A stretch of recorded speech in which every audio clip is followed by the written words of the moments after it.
केवल अपने सबसे प्राथमिक स्तर पर भोजन पर निर्भर रहता,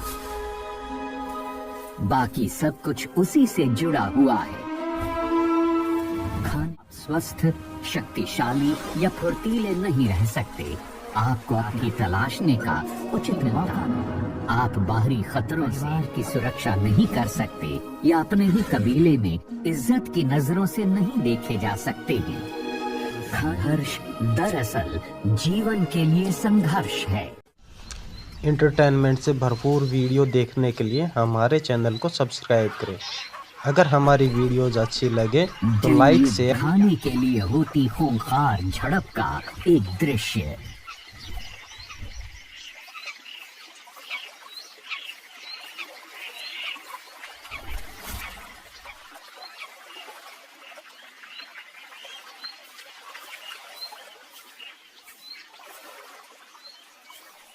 नदी के किनारे लावारिस पड़ी एक बड़ी मछली का शव एक बहुत ही विवादास्पद खजाना बन जाता है। हालांकि पहली नजर में ऐसा नहीं लगता कि इस बात पर यह झगड़ा हो रहा है कि ये मछली किसकी है। ये हुडेड कौवों का झुंड अपने इस स्वादिष्ट मीट की खोज का आनंद ले रहा है, लेकिन सब कुछ बेमजा हो जाता है जब उन्हीं की तरह भूखा एक सियार हाजिर हो जाता है।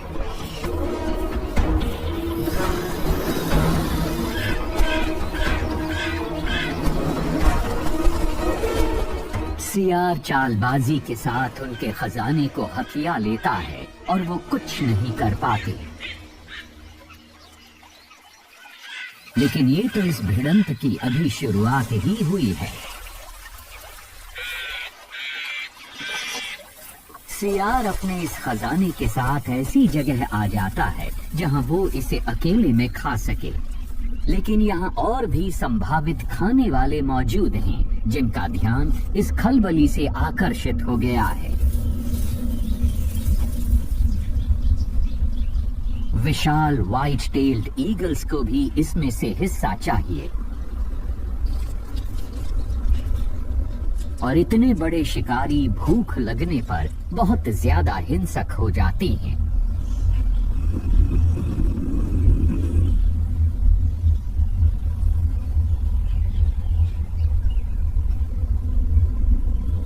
सियार और चीलों में मछली के स्वादिष्ट मांस को लेकर भिड़ंत हो जाती है। ये एक ऐसा मौका है जिसे दोनों में से कोई भी नहीं चाहता कि हाथ से जाए।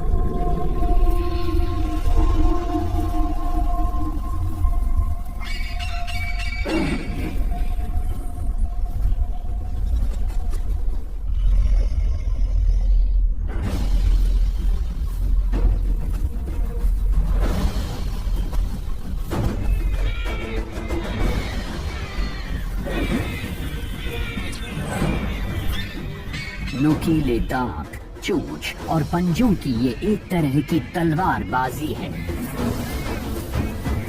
ऐसा लगता है कि इन बड़ी चीलों का कब्जा हो गया, लेकिन सियार भी डर कर इतनी जल्दी हार मानने वाला नहीं। वो अपने लुटे हुए धन को वापस पाने के लिए लगातार झपट्टा मारता रहता है।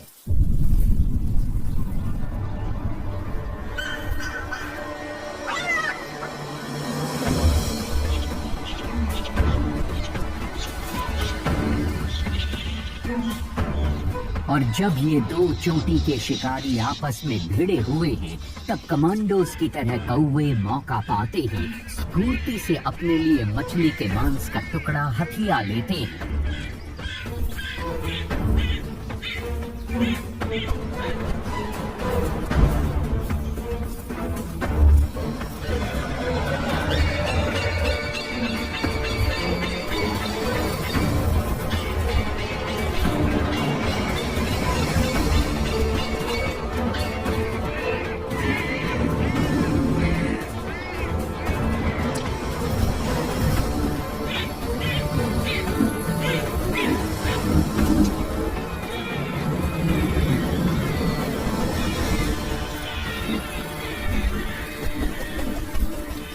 भोजन के लिए ये कभी न खत्म होने वाली लड़ाई है, जिसमें प्रत्येक लड़ने वाले के बल और दृढ़ता की परीक्षा होती है।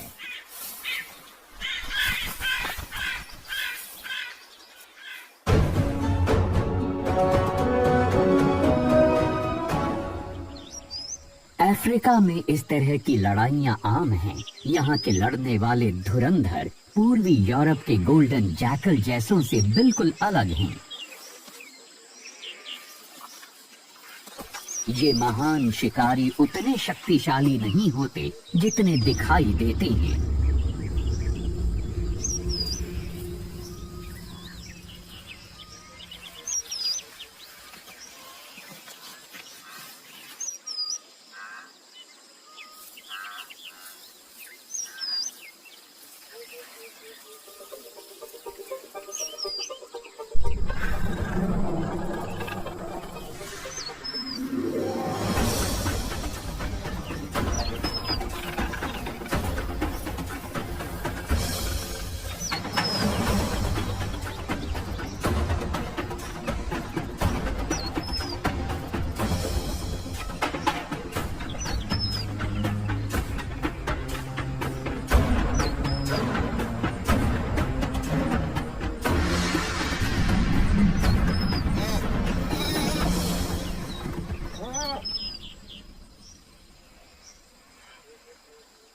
इतनी चकित कर देने वाली रफ्तार और फुर्ती के साथ शिकार करके चीता थक जाते हैं, पर उन्हें अपना शिकार मिल गया है। लेकिन ये थके मांदे एक पल भी आराम नहीं कर पाते। ये अच्छे धावक हैं, लड़ाकू योद्धा नहीं, इसलिए इन्हें जल्दी जल्दी खाना होगा। ये लड़ाई बराबर की नहीं। अक्सर शेर और लकड़बग्घे चीतों की मेहनत से कमाए हुए शिकार को चुरा लेते हैं। यहाँ तो एक अकेला चित्तीदार लकड़बग्घा तक इनके शिकार को चुराने में समर्थ है। चीते उसे रोकने की थोड़ी बहुत कोशिश करते हैं, लेकिन उन्हें इस तरह की भिड़ंत में हारने की आदत होती है। इसलिए वो अपना पेट भरने के लिए जितनी जल्दी हो सके उतनी जल्दी जल्दी खा लेते हैं, इससे पहले कि उनके शिकार को उनकी आंखों के सामने से ही लूट लिया जाए।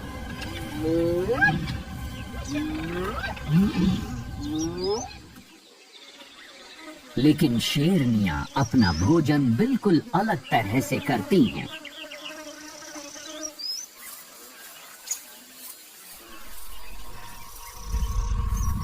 ये अपने बड़े समूह बनाकर अपना पूरा जोर लगाकर एक साथ शिकार करती हैं।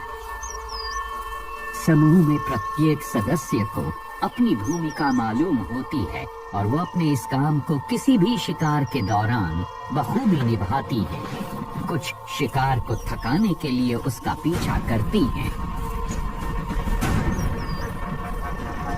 जबकि दूसरी उचित मौका पाते ही उस पर झपटती हैं। केप भैंसों से लेकर दरियाई घोड़ों तक ये किसी से भी टकराव मोल ले सकती हैं।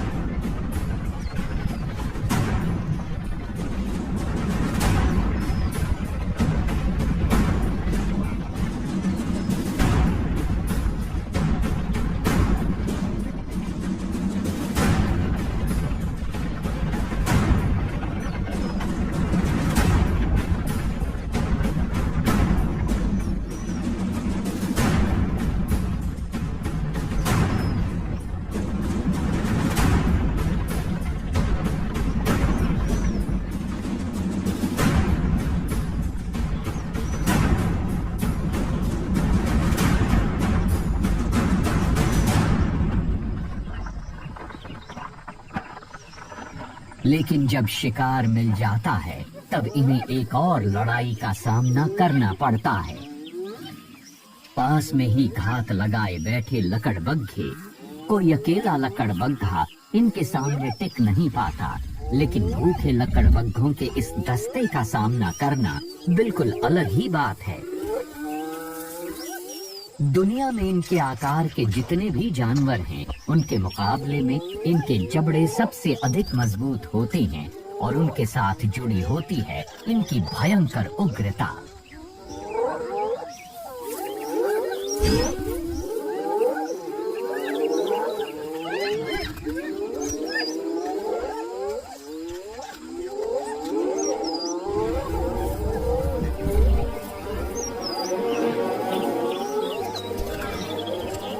इन स्कैवेंजर्स यानी मुर्दाखोरों के झुंड के जोश के आगे शेरनी का विरोध और हौसला ठंडा पड़ जाता है। इस हार के बाद अपनी कोशिशों द्वारा मारे गए शिकार को छोड़कर चले जाने के अलावा इसके पास कोई दूसरा विकल्प नहीं है। दरअसल ये शेर जितनी सर्वशक्तिमान दिखती तो है, पर उतनी होती नहीं है।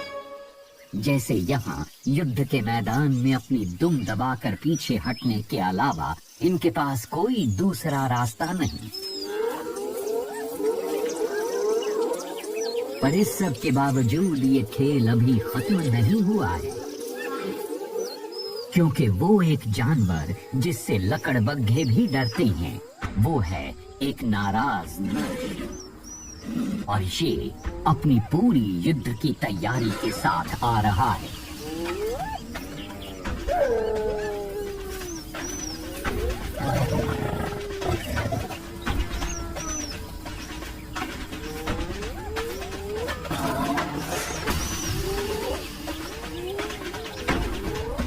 लकड़बग्घे खौफनाक होते हैं, लेकिन बेवकूफ नहीं। वो अच्छी तरह से जानते हैं कि अब उन्हें अपने खाने को छोड़ना ही होगा।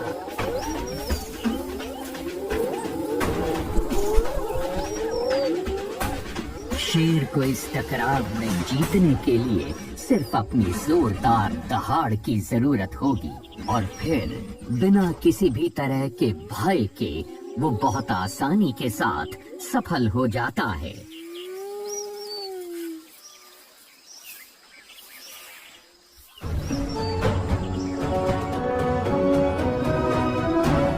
दक्षिणी यूरोप के आइबेरियन पेनिनसुला में अफ्रीकन महाद्वीप की स्कैवेंजर यानी मुर्दाखोर गिद्धों की प्रजाति से बहुत कुछ मिलती जुलती एक प्रजाति पाई जाती है। ग्रिफिन और यूरेशियन काले गिद्ध बहुत लंबे समय से पर्यावरण में पाए जाने वाले उन तमाम सेनानुमा झुंडों के सक्षम प्राणियों की तरह हैं, जो केवल अच्छी तरह से संरक्षित जंगली इलाकों में सरवाइव करते हैं। गिद्ध हर जगह केवल झुंडों में रहते हैं। वो एक साथ खाने की खोज करते हैं, एक साथ खाते हैं और प्रजनन करते हैं। लेकिन इनके इस सामाजिक आचरण को दोस्ती मत समझिएगा। ये हमेशा लड़ने को तैयार रहते हैं, खास तौर पर जब खाने का समय होता है। गिद्धों की जंगलों, पहाड़ों और मैदानों पर एक खास भूमिका रहती है। ये यहाँ पर पड़े हुए मृत जानवरों के शवों को खाकर इनकी सफाई करते रहते हैं। जब भी कोई शव दिखाई देता है तो मुठभेड़ शुरू हो जाती है।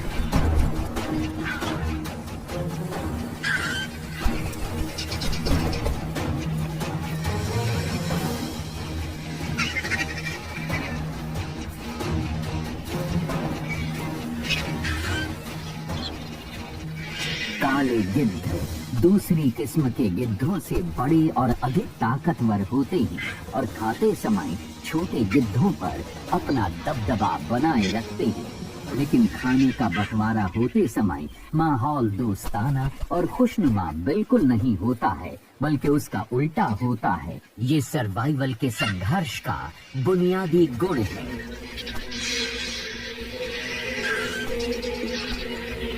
काले गिद्ध की चोंच ज्यादा मजबूत होती है, इसलिए जब ये शव की खाल में नोचकर छेद कर चुके होते हैं, उसके बाद ही ग्रिफिन गिद्ध भीतर के मांस तक पहुंच पाते हैं। इसलिए काले गिद्धों को मांस का बेहतर हिस्सा चुनने को मिल जाता है। ये इस भोज पर तब तक अपना हक जमाए रहते हैं जब तक के भूखे ग्रिफिन गिद्ध अपने गुस्से पर काबू न रख पाएं।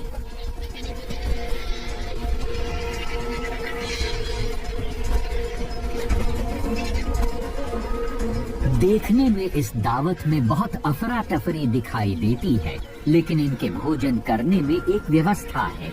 जो सबसे अधिक भूखा है वही अपने खतरनाक पंजों और अपनी गर्दन को आगे बढ़ाता हुआ सबसे अधिक उग्र है। जो सबसे अधिक भूखा होता है वही अपनी उग्रता की बदौलत दूसरों को धकेलता हुआ सबसे पहले अपना पेट भरने तक खाता रहता है।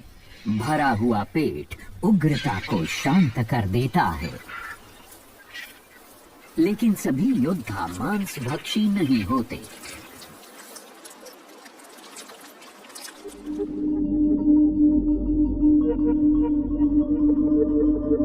टेनेरिफे, माउंट टेडे वो विशाल ज्वालामुखी पहाड़ है जो समुद्र की सतह से 3000 मीटर से भी ज्यादा ऊंचे हैं। कनेरी आइलैंड के इस पथरीले पहाड़ पर अभी भी डायनासोर्स घूमते हैं, या शायद उनके करीबी रिश्तेदार। विशाल छिपकलियां अपनी डरावनी शक्ल सूरत के साथ अपने क्षेत्र में गश्त करती रहती हैं।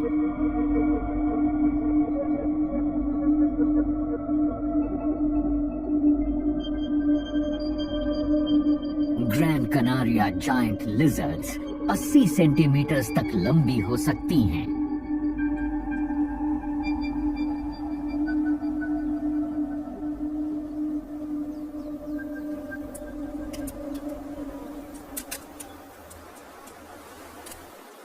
अपनी इस डरावनी और प्राचीन शक्ल सूरत के बावजूद ये अधिकतर शुद्ध शाकाहारी ही होती हैं। कनेरिया के कैक्टस और झाड़ियों के फल, फूल और टहनियां इनके मुख्य आहार हैं। भोजन प्रचुर मात्रा में उपलब्ध है, खास तौर पर वसंत ऋतु में। लेकिन गर्मियों के दौरान इनकी बहुत ज्यादा कमी हो जाती है।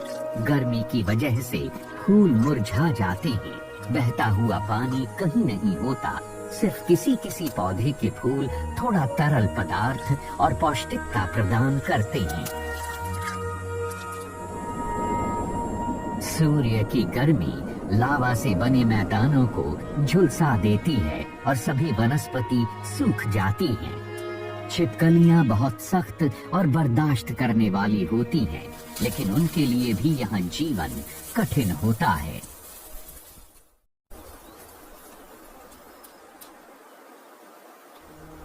जब राहें सख्त हों, तब सख्त राही और भी दृढ़ हो जाती हैं। ऐसे में जब साधनों की कमी हो जाती है, तब इनमें नमी देने वाले गूदेदार फलों के लिए लड़ाई शुरू हो जाती है। ये लड़ाई अधिकतर बराबरी की नहीं होती। बड़ी छिपकलियां छोटों से अधिक तेज और ताकतवर होती हैं।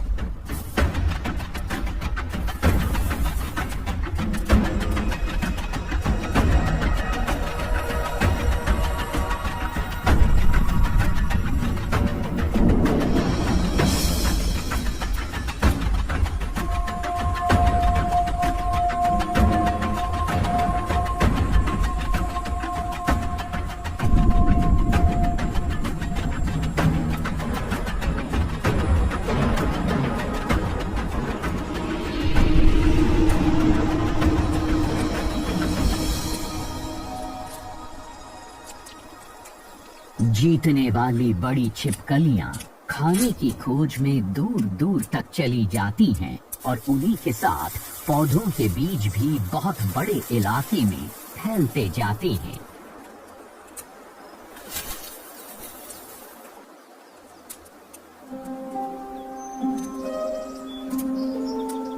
खाने के लिए इस तरह के मुकाबले पशुओं की दुनिया में आम है, यहाँ तक कि बहुत छोटे जंतुओं के बीच भी।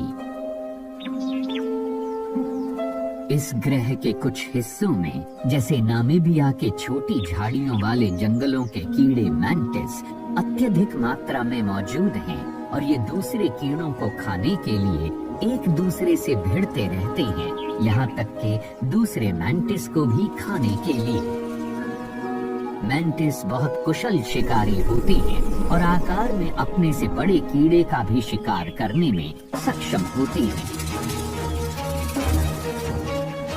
इनकी देखने की क्षमता अद्भुत होती है। इनके पंजे कांटेदार और नोकीले होते हैं, जिससे इन्हें शिकार को पकड़े रखने में मदद मिलती है और इनके जबड़े कड़े से कड़े आवरण वाले कीड़ों के कवच को तोड़ने में सक्षम होते हैं।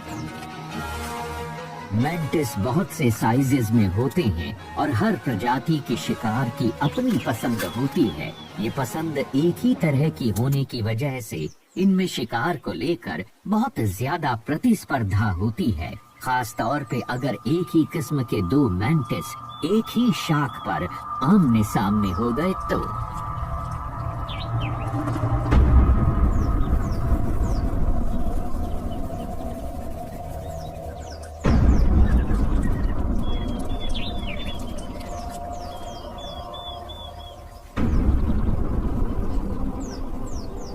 ये बहुत ही तनावपूर्ण पल है। पहले कौन हमला करेगा? क्या एक मैंटिस दूसरे मैंटिस को खा जाएगा?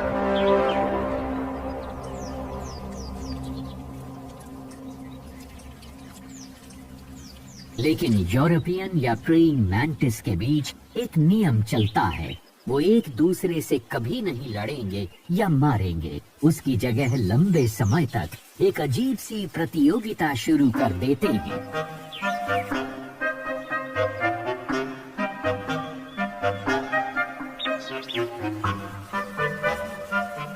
अपने आगे के खूनी पंजों के जरिए संकेतों द्वारा ये एक दूसरे से कुछ कहते हैं।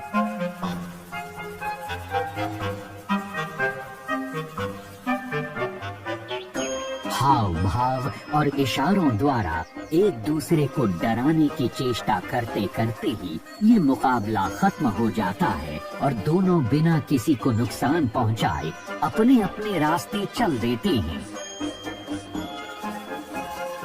युद्ध भूमि का ये सांकेतिक समझौता बहुत देर तक चलता है। ये तमाशा देखने वाले शुरू में तो बहुत ध्यान से देखते हैं, लेकिन बाद में इनकी दिलचस्पी खत्म हो जाती है।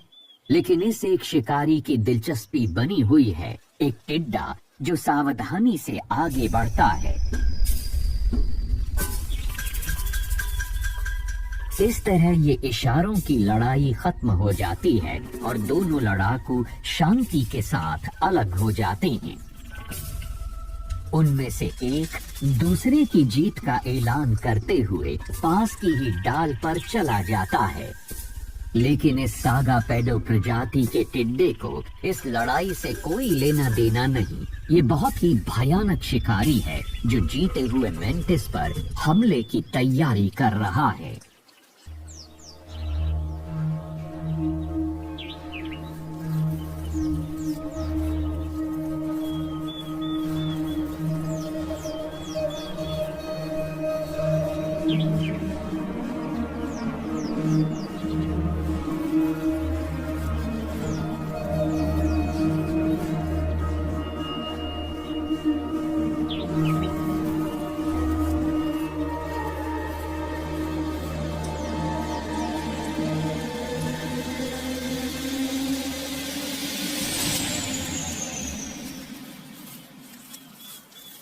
दोनों मेंटिस अपनी शांति वार्ता में इतने व्यस्त थे कि उनका ध्यान किसी तीसरे भूखे शिकारी की तरफ गया ही नहीं। सागा पेडो कोई भी मौका चूकता नहीं। एक मेंटिस को खा लेने के बाद दूसरा भी, जो इतनी तनावपूर्ण परिस्थितियों से निकला है, टिड्डे का शिकार हो जाता है। एक अजीब सी विडंबना है कि दोनों मेंटिस उस वक्त शिकार बन गए जब वो आपस में उस क्षेत्र के लिए लड़ रहे थे जहां उन्हें खाना मिलता था।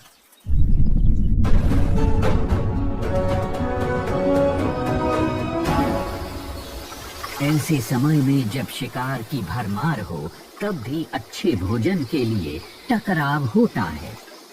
दूर दूर तक फैले हुए अलास्का में जब गर्मियां आती हैं, ग्रिजली भालू खाने पर आकर इकट्ठा हो जाते हैं।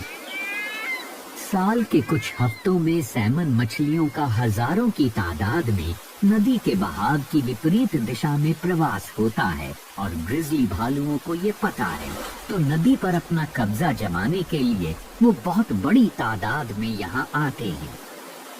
सैमन्स का आगमन होने वाला है। ज्यादा बेसब्र भालू नदी के मुहाने पर टहलते रहते हैं। यहाँ शिकार कर पाना मुश्किल है। जैसे जैसे गर्मियां बढ़ती हैं, यहाँ आने वाली सैमन की तादाद भी बढ़ती जाती है। फसल का आनंद लेने का समय आ गया है।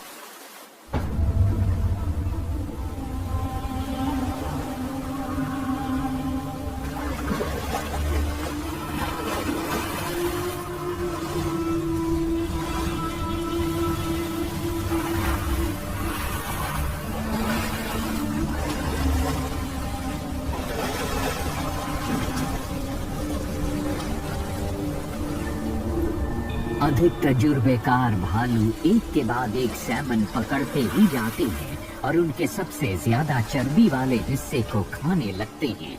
इससे उन्हें खुद के वजन को बढ़ाने में मदद मिलती है, जिससे वो आने वाले जाड़ों का सामना कर सकें। इस मछलियों की दावत का कुछ दूसरी प्रजातियां भी फायदा उठाती हैं। जो बचे खुचे मछली के टुकड़े नदी के किनारे जमा होते हैं, सीगल्स उनसे अपना गुजारा करती हैं। जब तक यहाँ सबके लिए भोजन की अधिकता है, तब तक तो सब कुछ शांत है, शायद।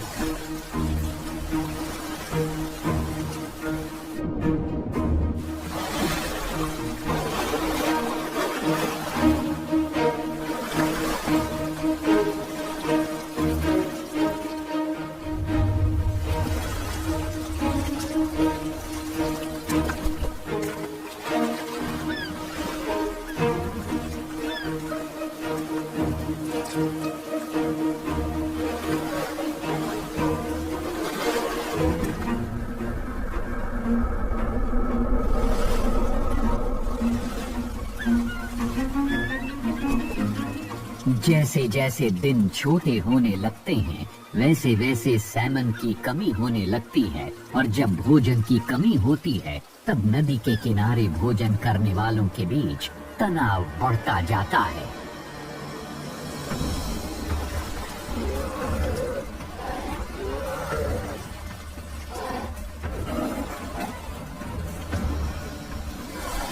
अब सिर्फ ताकत और बड़े डील डॉल वाले की ही जीत होगी। सबसे बड़े भालुओं का अब आमने सामने का टकराव है। ये एक खुला मुकाबला है, जिसमें भालू एक दूसरे को यहाँ से भगाना चाहते हैं। ये उनके सर्वाइवल का सवाल है। प्रत्येक को अपने शरीर के वजन को 2 गुना ज्यादा करना है, ताकि आने वाले शीतकाल का वो सामना कर सके। ऐसे में चर्बीदार सैमन ही इनका उद्धार करने वाली है। इस लड़ाई में किसी की मौत नहीं होती। ज्यादा शक्तिशाली और आक्रामक भालू अपना दबदबा दूसरे तरीकों से जाहिर करते हैं, और अब ठंड का मौसम आने वाला है, इसलिए कम ताकतवर और छोटे भालू अपनी हार स्वीकार कर लेते हैं, क्योंकि जाड़ा अपने साथ बहुत ही कठोर परिस्थितियां लेकर आता है।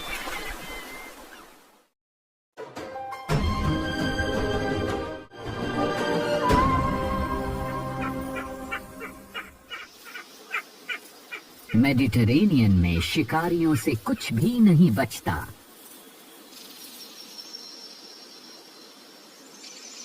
सिएरा स्टेकासोला में स्पेनिश इंपीरियल चील शिकार की खोज में अपने दिन की शुरुआत करती है। वो आकाश में उड़ते हुए अपने क्षेत्र का मुआयना करती है। अपनी असाधारण देखने की क्षमता से वो जमीन पर जंगल के जानवरों को देखने में सक्षम है। मेडिटेरेनियन ओक के जंगलों के चोटी के शिकारी स्पेनिश इंपीरियल चील और आइबेरियन लिंक्स खरगोशों के शिकार में माहिर हैं।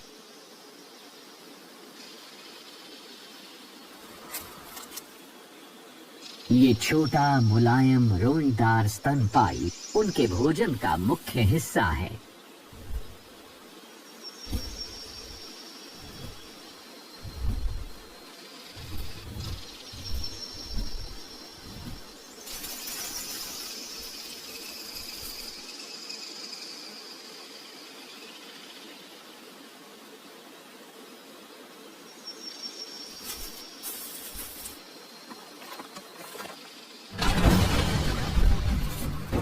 वैसे तो ये चील महान शिकारी होते हैं, लेकिन इस युवा चील ने अभी तक अपने तरीकों में कुशलता हासिल नहीं की है। इससे बहुत से शिकार छूट जा रहे हैं।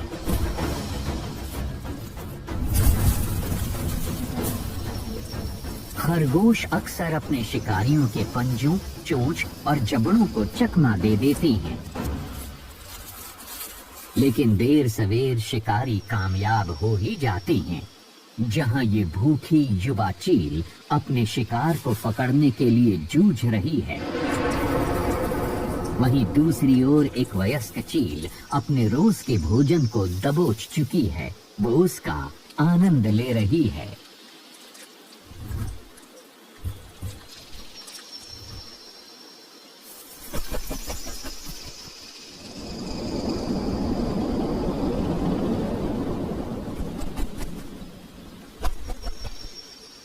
एक महान शिकारी होते हुए भी ये चील इत्मीनान से अपना भोजन नहीं खा पाती। दक्षिण में जाड़े का मौसम बहुत कठोर होता है और ऐसे में सभी जानवरों के लिए भूख बर्दाश्त कर पाना मुश्किल हो जाता है। लाल चीलों ने इसके लिए एक तरकीब विकसित कर ली है, एक समूह में काम करने की तरकीब। छोटी शिकारी चिड़ियों के हल्ले गुल्ले के बावजूद चील अपना भोजन करती रहती है। भोजन के वक्त चारों तरफ इस तरह का शोर शराबा अपने दिमाग को शांत रखने की एक परीक्षा होती है।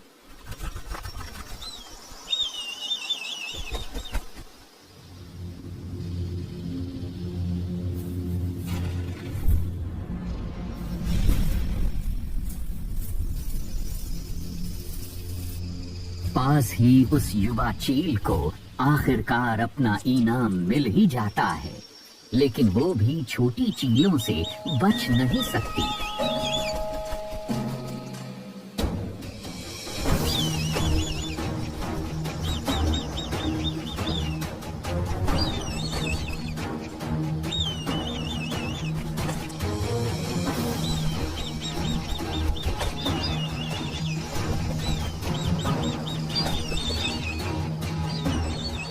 उसका भाई भी चोरी करने के लिए उसके पास आ जाता है।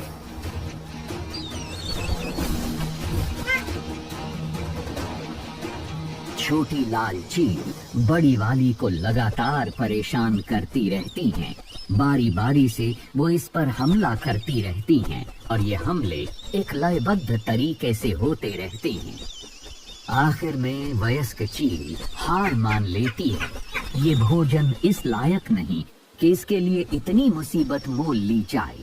वो अपने आधे खाए हुए खरगोश को छोड़ देती है। युवा और वयस्क इंपीरियल चीलों का ये जोड़ा लड़ाई छोड़कर चला जाता है। इस लड़ाई में इनकी हार हुई। एक दूसरी लड़ाई अभी शुरू होने वाली है। यहाँ चीलों की सहयोग की भावना अब खत्म हो चुकी है। इस दल को लुटे हुए धन को बराबर हिस्सों में बांटना है, लेकिन ये काम इतना आसान नहीं लगता। ये एक दूसरे के साथ वही व्यवहार करने लगते हैं जो इन्होंने बड़ी चील के साथ किया था। चीलों की लगातार चलने वाली लड़ाइयाँ थका देने वाली होती हैं, लेकिन अपने शरीर और आवाज से मुकाबला करते हुए, खरगोश के छोड़े हुए मांस का बंटवारा करते हुए ये शीतकाल बिता देती है।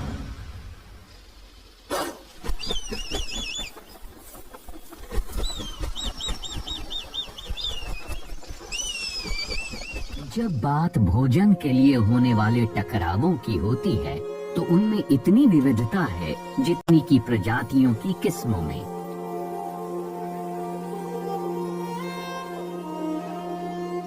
सूखे निर्जन स्थानों पर सौंदर्य खोजने वालों के लिए एक जगह है एटाकामा का रेगिस्तान।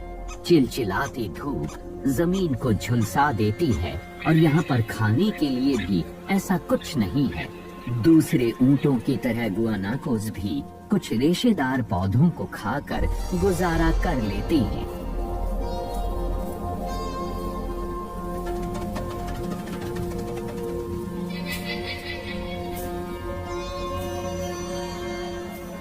इस इलाके का सख्त मौसम जानवरों की बलि मांगता है।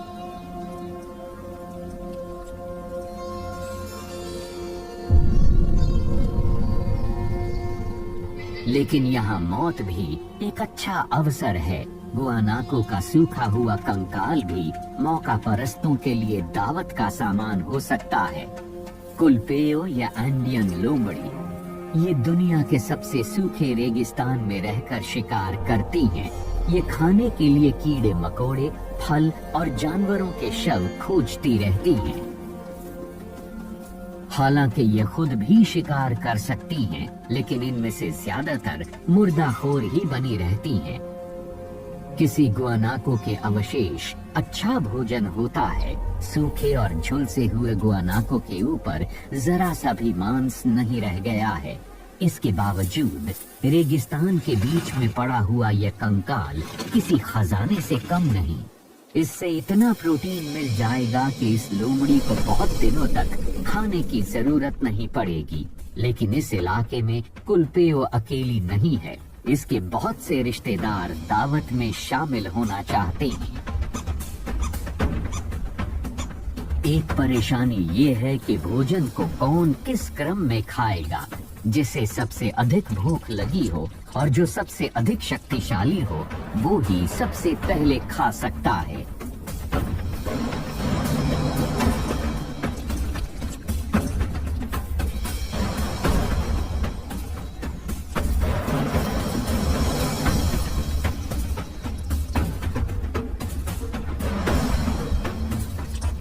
ये नियम कि जिसने पहले ढूंढा है वो ही पहले खाएगा को दर्शाता तो है, लेकिन उसके पास लोमड़ियों से इसकी सुरक्षा के अलावा कोई दूसरा रास्ता नहीं है।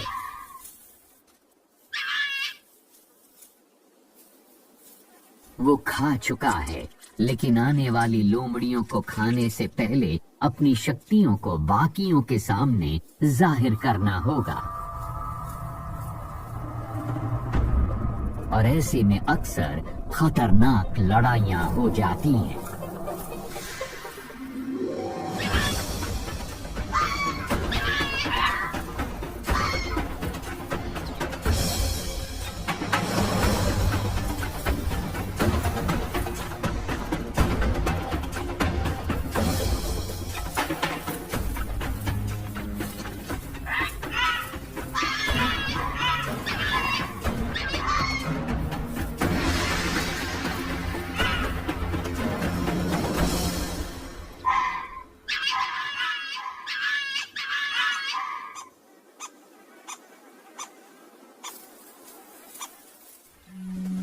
एंडीज की दूसरी तरफ घने अमेज़न क्षेत्र में खाद्य सामग्री भरपूर मात्रा में उपलब्ध है।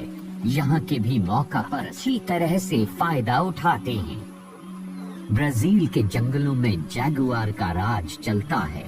हर हफ्ते 2 या 3 बड़े जानवर इस शक्तिशाली बिल्ली की भेंट चढ़ते हैं। आज इसका शिकार एक केमन है। अगर वो बड़ा हुआ तो कुछ दिनों के लिए ये इस जैगुआर के लिए पर्याप्त होगा। जैगुआर उतना ही खाता है जितना उसको जीवित रखने के लिए जरूरी हो। इसकी वजह से इसकी ऊर्जा बची रहती है और इसके क्षेत्र के शिकार भी बचे पौधों के बीच छिपाकर आराम करने चला जाता है। लेकिन इस बार ये अपनी चालाकी का फायदा नहीं उठा पाएगा। इसके इस भंडार को गिद्धों ने खोज निकाला है। जहाँ केमन का बचा हुआ शव का हिस्सा पड़ा था, वो अब एक जंग का दूसरे से निर्मम तरीके से भिड़ जाते हैं। ये हलचल दूसरे और भी ज्यादा ताकतवर मौका परस्तों को आकर्षित करती है। कैराकरैस को इस झगड़े में हिस्सा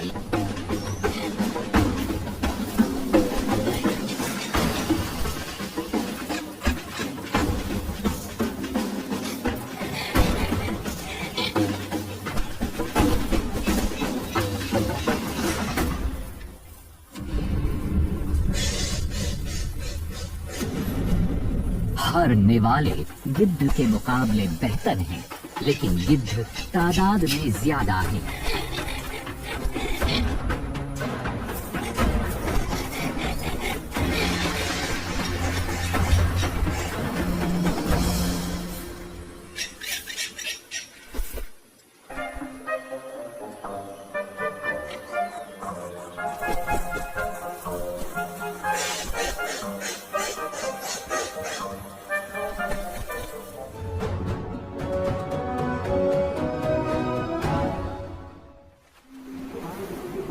व्हाइट टिप शार्क अपने रोज का खाना पाने की कश्मकश में जी रहती है।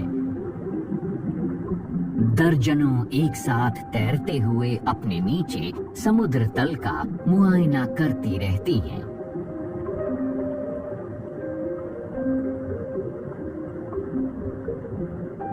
भेड़ियों के झुंड की तरह है, कोरल्स में गश्त लगाते हुए अगर किसी एक ने मछली पकड़ ली, उसके बाद सहयोग एक विवाद में बदल जाता है।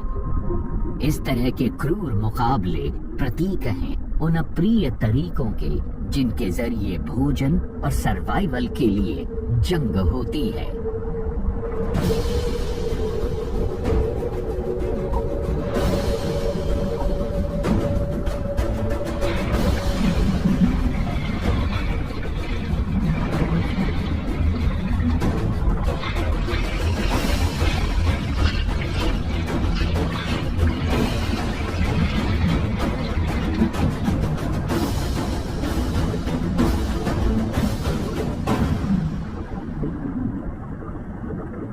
जंगल की एक छोटी नदी में केकड़ा खाने वाले रकून्स अपने संघर्ष में जुटे हुए हैं। ये छोटे मांसाहारी दिखने में तो प्यारे से चंचल खिलाड़ी लग सकते हैं, लेकिन असल में ये चतुर और निडर हैं। ये एक साधारण से शिकार नदी के केकड़े को ढूंढने में कई दिन बिता देते हैं।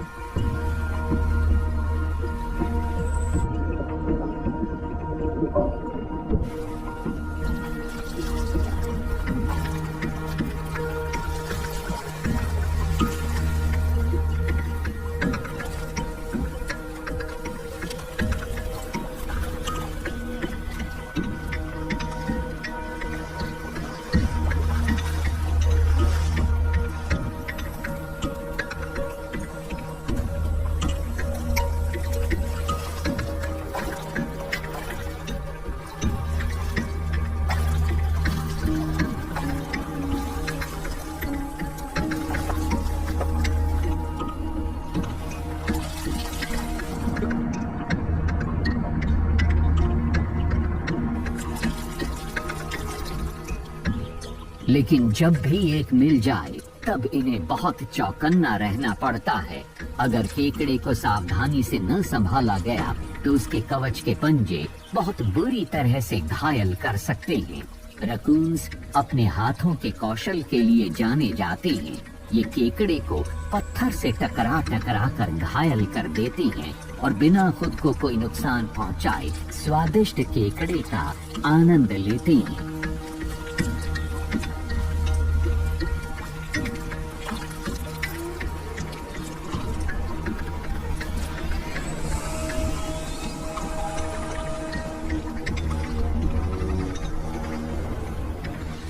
एक मरी हुई गिलहरी रोज के खान पान केकड़े से ज्यादा लुभावनी होती है,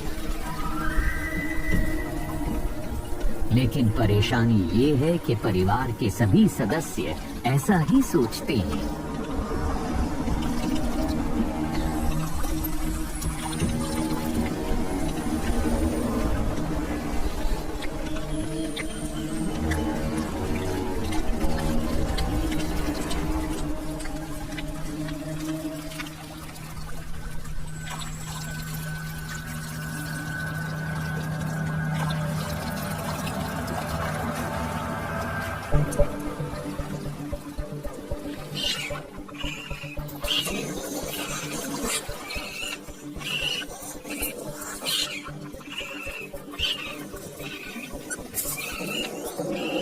मरी हुई गिलहरी ने एक युद्ध छिड़वा दिया जिसमें समझौता दूर दूर तक दिखाई नहीं देता। दिखने में तो ये बहुत प्रचंड लड़ाई है, लेकिन इसमें रक्तपात नहीं होता। गिलहरी के मांस को खाने के बाद जितनी ऊर्जा इन्हें मिलेगी, शायद उससे कहीं ज्यादा ऊर्जा ये इस लड़ाई में करके होंगे। लेकिन एक बार लड़ाई जोर पकड़ ले, फिर दोनों में से कोई भी पीछे नहीं हटना चाहेगा। ऐसी प्रतिस्पर्धा बहुत खतरनाक हो सकती है। हर आने वाले दिन का मतलब होता है स्वयं और परिवार के भोजन के लिए संघर्ष, और ये चलता रहता है।